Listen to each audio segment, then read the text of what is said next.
Hello, bachcho. Let's read the question. The question is saying the structure from which the collecting duct receive the filtrate and the structure into which it pour the filtrate respectively are option A PCT and urinary bladder, DCT and renal pelvis, C is Henle's loop and Bowman's capsule, and D is glomerular glomerulus and efferent arteriole.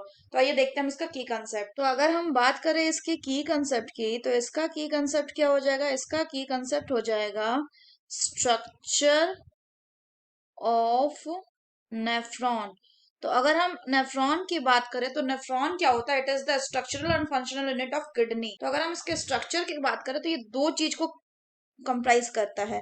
दो चीज इसमें mainly होते हैं। क्या? पहला जो होता है वो होता है ग्लोमेरुलस और दूसरा होता है रीनल टिब्यूल।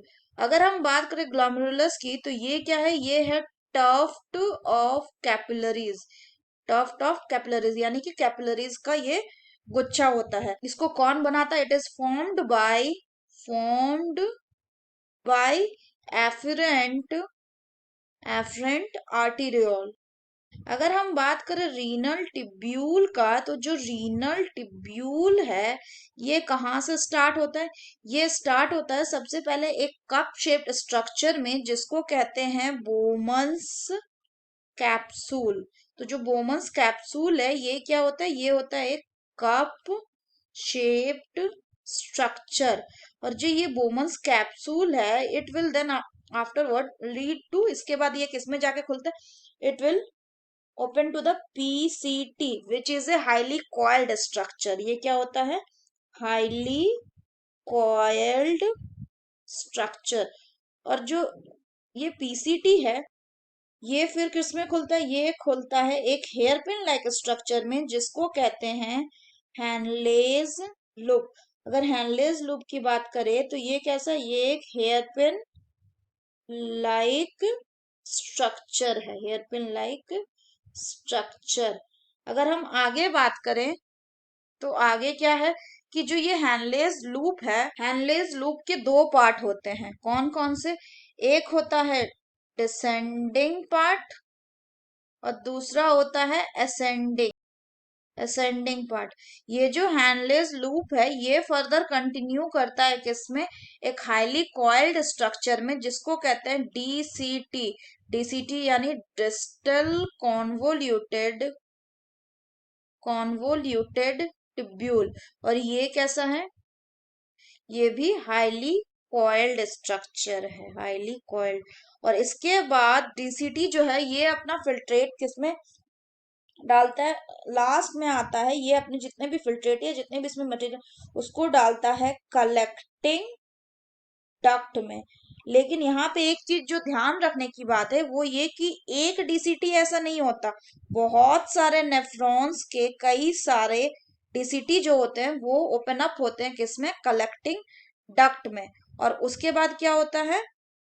ये जो कलेक्टिंग डक्ट होता है ये कन्वर्ज करता है, it will converge and open in the renal pelvis region पे ये आके खुल जाएगा। तो अगर हम बात करें कि किसमें खुला, तो सबसे पहले बोमन्स कैप्सूल PCT में ओपन अप हुआ। PCT जो है हाईली कॉइल्ड होता है, वो हेनलेस लूप में ओपन अप हुआ। ये एक हेयरपिन लाइक स्ट्रक्चर है।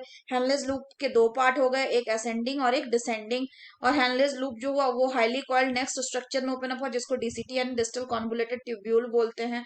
फिर जो DCT है, बहुत सारे नेफ्रॉन का जो DCT होगा वो जाके खुलेगा कलेक्टिंग डक्ट में, एंड कलेक्टिंग डक्ट फिर फाइनली ओपन अप होगा किसमें? रीनल पेल्विस में।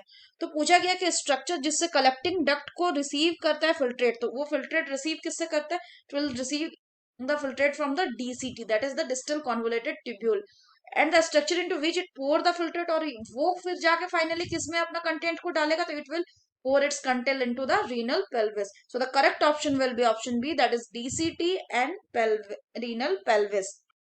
अगर हम बात करें बाकी ऑप्शंस के एनालिसिस की, तो ऑप्शन ए बोल रहा है PCT प्रॉक्सिमल कॉन्वोल्यूटेड टिब्यूल।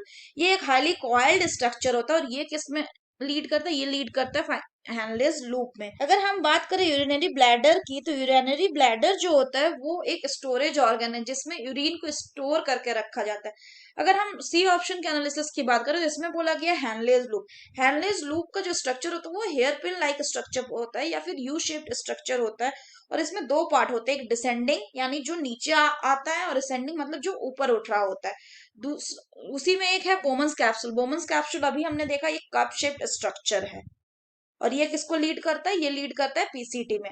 बात करें अगर ग्लोमेरुलस और इफरेंट आर्टेरियोल की, तो ग्लोमेरुलस जो है ये टफ टफ कैपिलरीज है, और इफरेंट आर्टेरियोल क्या है, ग्लोमेरुलस से ब्लड को कैरी अवे करेगा, मतलब दूर भेजेगा, ब्लड को क्या करेगा, कैरी अवे करेगा, कैरी अवे। और ये जो कैरी अवे यानी दूर भेज रहा है, ये कौन करेगा, ये करेगा efferent arteriole. So that's all for the question बच्चों. Hope you understood it well. Best of luck.